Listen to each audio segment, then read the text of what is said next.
In today's video, I'll show you how to change the language in Zoho Desk so you can use the platform in the language you're most comfortable with.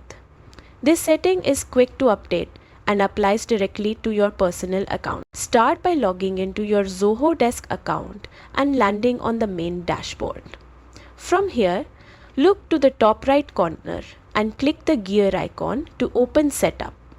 Inside the Setup area, navigate to Personalization and then select Preferences.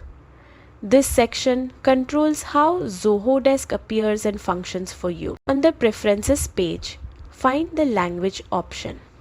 Click the drop-down menu and browse through the available languages. Once you see the language you want, select it.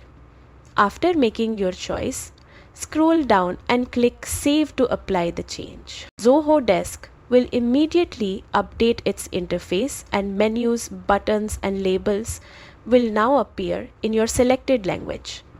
If you ever need to switch languages again, you can return to this same section at any time. That's all it takes to change the language in Zoho Desk.